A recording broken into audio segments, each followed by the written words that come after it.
Hi hello dears, ഇന്ന് നമ്മൾ try ചെയ്യാൻ പോകുന്നത് ലിവറാണ് കേട്ടോ. ലുലു മോളിൽ പോയിട്ട് വന്നപ്പോൾ കുറച്ച് ലിവർ, കുറച്ചെന്ന് വെച്ചാൽ ആ റേറ്റിന്, അതായത് 60 രൂപയോ 70 രൂപയോ ഉണ്ടാണ് കേട്ടോ ഒരു ബോക്സിൽ.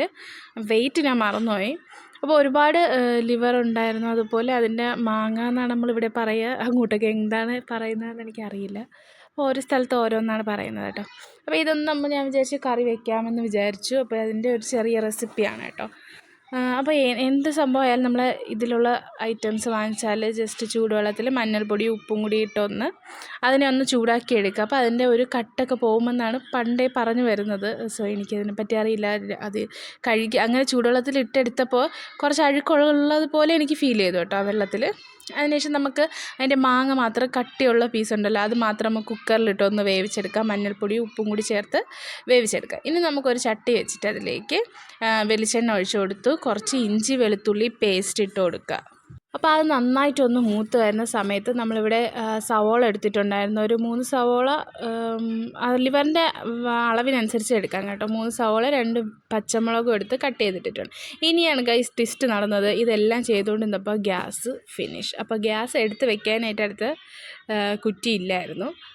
സോ നമ്മൾ എന്ത് ചെയ്തു, കുറച്ച് കറിവേപ്പിലയും കൂടി ഇടുന്ന വരെ ഗ്യാസ് ഉണ്ടായിരുന്നു കേട്ടോ. അതിനുശേഷം നമ്മൾ നേരെ വെളിയിലത്തെ വിറവടുപ്പിലേക്ക് മാറ്റിയിട്ടുണ്ട്. അപ്പോൾ ഞാൻ വിചാരിച്ചു ഇത് ഫ്ലോപ്പ് ആവുമെന്നാണ് വിചാരിച്ചത്. കാരണം നമുക്ക് ആ ഒരു തീ ഗ്യാസിൽ കുക്ക് ചെയ്തിട്ട് പെട്ടെന്ന് അതിൽ കൊണ്ടുവച്ച് വെക്കുമ്പോൾ സ്പീഡിന് നമ്മൾ അതിൻ്റെ കൂടെ നിൽക്കണം. അതായത് അടുപ്പ് ചൂടുണ്ട്, അപ്പോൾ അത് പെട്ടെന്ന് തന്നെ എല്ലാം ആവും.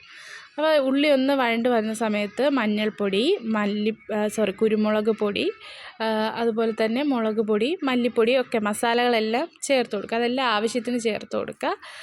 അപ്പോൾ ഞാനിവിടെ ഒരു 2 ടേബിൾ സ്പൂൺ മുളക് പൊടിയും അതോടൊപ്പം അത് കാശ്മീരി മുളക് പൊടിയും ചേർക്കുന്നുണ്ട്, സാധാ നമ്മുടെ മുളക് പൊടിയും ചേർക്കുന്നുണ്ട്. അതേപോലെ തന്നെ എരിക്കായിട്ട് കുരുമുളക് ചേർത്തു, പിന്നെ കുറച്ച് മഞ്ഞൾപ്പൊടി ചേർത്തിട്ടുണ്ട്, പിന്നെ ചേർത്തത് മല്ലിപ്പൊടിയാണ്.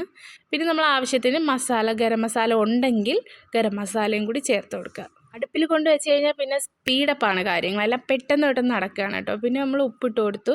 ഇനി ഒരല്പം ഉള്ളി മസാലയൊക്കെ ഒന്ന് വരണ്ട് വരുന്ന സമയത്ത് ശകലം വെള്ളവും കൂടി ചേർത്ത് കൊടുക്കുക.